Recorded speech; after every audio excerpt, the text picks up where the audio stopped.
경애하는 최고 용도자 김정은 동지께서 서부지구 항공 및 관항공 사단과나 추격 습격기 연대를 시찰하셨습니다. 우리 당의 믿음직한 하늘 초병들은 언제든지 명령만 내리면 출격할 수 있게 준비되어 있다는 것을 과시하였다.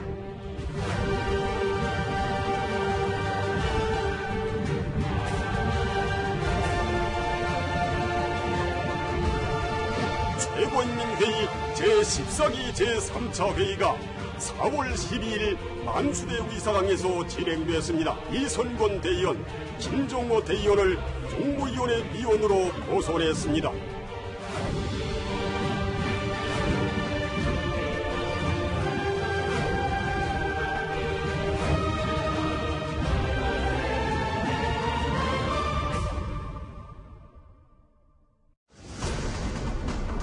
예, 화요일 뉴스탑10은 정말 오랜만에 이 뉴스로 시작을 합니다. 총선을 하루 앞둔 오늘 북한이요, 오전 7시부터 40분 동안 동해상으로 여러 발의 발사체를 쏘면서 전투기까지 동원한 공중훈련을 오늘 오전에 실시를 했습니다. 이 소식을 첫 번째 이슈로 하나하나 짚어보겠습니다. 먼저 안창일 소장님, 예, 오랜만입니다. 오늘로 정해서 북한이 이런 미사일 도발을 감행한 이유 저희가 어떻게 받아들여야 되겠습니까? 네, 이제 지적하신 대로 이제 총선 하루 전, 그다음에 이제 4.15 북한의 이제 소위 태양절, 그다음에 하나가 더 있다면 이제 북한에서 동계 훈련이 종료되는 시점입니다, 지금. 예. 그러다 보니까 뭔가 좀 종합 무력 시위를 해야 된다는 세 가지 점이 있지만 제가 볼 때는 아마 이 동계 훈련이라는 어떤 현실적 조건보다는 뭔가 태양절, 그다음에 우리 대한민국의 선거, 이거를 둔 그 정치적 함의가 더 내포된 게 아닌가 이렇게 볼 수 있겠습니다. 선거에 더해서 내일이 4월 15일 태양절 김일성의 생일이기 때문에 그렇죠. 그런 것도 다 염두에 둔 것이다. 그렇죠. 안 소장님, 화면 같이 보실게요.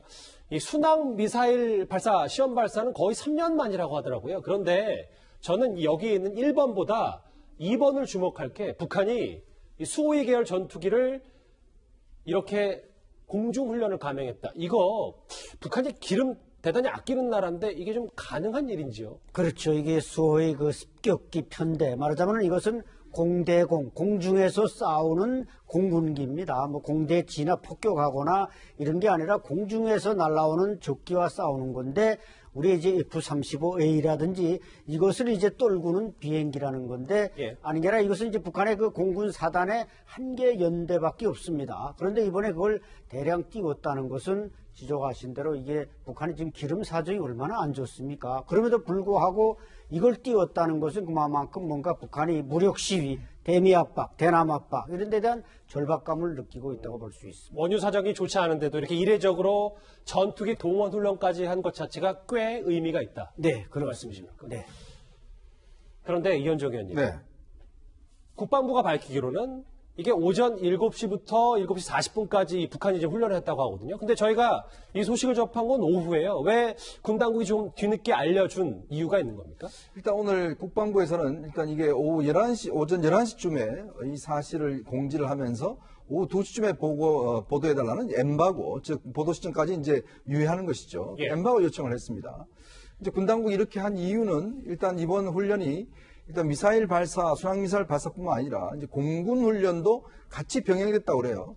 그러면서 뭐 이제 이 훈련이 마무리되는 시점에서 이제 보도하는 거라고 이제 설명은 하고 있지만, 그러나 그동안 보면 사실은 북한이 미사일 발사할 때 거의 뭐 어떤 시간차가 크게 없게끔 국방부가 발표를 해왔습니다. 그럼에도 불구하고 오전 7시 40분에 종료된 훈련을 오후 2시에 발표한다는 건 저는 좀 이해가 하기 어렵고요. 예. 더군다나 지금 이 상황 관련해서 오늘 뭐 NSC나 이런 것도 전혀 소집되지 않았어요. 특히 이제 오늘이 아마 선거 전날이다 보니 오전쯤에 이제 각 당의 대표들이 이 선거 관련된 마지막 기자회견들이 쭉 있었지 않습니까? 모르겠습니다. 군이 이걸 고려한 건지는 모르겠지만 어쨌거나 지금의 어떤 이 엄중한 상황에서 원래 들어서 벌써 5차례인데 선거를 하루 앞두고 이렇게 발사했다는 것은 상당히 중요한 의미가 있음에도 불구하고 이걸 상당히 시간차를 두고 보도를 요청했다는 것은 저로서는 납득하기가 힘듭니다. 이 의원님, 하나 질문 더요. 화면을 다시 한번 보면 순항미사일이 3년 만에 이제 시험 발사를 했는데 이거는 유엔 안보리 결의 위반이 아니니까 우리 청와대 입장에서도 굳이 NSC까지 열 필요는 없다. 뭐 이런 계산인 겁니까? 그렇게 보여져요. 왜냐하면 이제 탄도미사일 같은 경우는 유엔 제재 위반 사항이기 때문에 그동안 우리 정부가 NSC를 열어서 여러 가지 입장 표명을 해왔죠. 그러나 이에 대해서 북한 측도 강하게 반발해왔습니다. 그런데 이번 순항미사일은요, 어떻게 보면 2017년 이후에 3년 만에 발사되는 거지만 사실은 이 순항미사일이 한 150km 정도 하고 실제로 이게 겨냥하는 게 바로 항모를 겨냥하고 있다는 게 이제 군사 전문가들의 이야기입니다. 아시겠지만 지금 우리 항모들이 미군의 항모들이 4대가 사실 코로나 때문에 환자들이 발견이 돼서 지금 우리나라에 일본에 있는 레이건 항모 같은 경우도 지금 코로나 환자가 발견이 돼서 사실상 어떤 면에서 운항을 못하고 있는 상황이고 루즈벨트함은 이미 괌에 정착해서 아예 지금 운항을 못하고 있는 상황이에요. 그렇다면 지금 순항미사일을 이 시점에 발사한 이유가 실질적으로 항모를 겨냥한 훈련이었다면 굉장히 군사적으로도 의미가 있는 것이라고 저는 보여집니다. 총선 전날에 이제 순항 미사일의 전투기까지 이제 작전을 펼쳤기 때문에요. 북한의 미사일 발사는 올해 들어 벌써 5번째입니다. 최근 김정은 위원장의 행보나 며칠 전에 있었던 최고인민회의 결과를 보면요. 우리의 관심이 조금 줄어든 사이에 북한의 움직임이 참 많았습니다. 조선인민군 항공 및 반항공군 사령관이 출격 명령을 내리자 전투 비행사들은 요란한 폭음을 울리며 발지를 박차고 하늘길에 올랐습니다. 저격습격기 연대에서는 공중 목표를 저격 포착하여 소멸하는 공중 전투 훈련을 진행했습니다. 이병철 대위원, 김형준 대위원, 김종관 대위원, 이선권 대위원, 김종호 대위원을 국무위원회 위원으로 보솔했습니다. 총선 전날 그리고 태양절을 하루 앞둔 오늘 북한이 미사일 도발을 했기 때문에요. 안 소장님. 그런데 그런 북한의 일련의 흐름들을 좀 되짚어보니까 김여정이 전면에 나섰고 그리고 냉면 발언 있잖아요. 북한의 강경파 중에 하나는 리선권이 외교 핵심으로 등장했습니다. 이것도 의미가 있는 거 아니겠어요? 그렇죠. 이번 최고인민회의 또 하루 전에 열린 이제 노동당 정치국 회의에서 인선임이 결정이 났는데 이제 지적하신 대로 이 외교 라인이 좀 지고 전략 무기 개발 라인이 좀 부상했다. 특히 이제 김여정이 정치국 후보위원회 작년 이제 베트남 그 하노이 노딜 이후에 물러났다가 이번에 이제 지난해 말에 이미 복귀가 됐습니다만은 이번 최고인민회의에서 이선권 외무상, 과거 이제 이선권 전임자인 이용호는 정치국 위원이었습니다. 그리고 국무위원이었는데 그 자리에 이제 이선권이 올라간 이후에 이선권은 정치국 위원을 못 됐고 국무위원을 줬다. 이 자체가 이제 외교 라인이 조금 물러났다는 얘기고 그 외에 이제 여러 사람 이제 그 국무위원으로 이제 선출된 게 나오지 않았습니까? 특히 이제 최선희 같은 경우는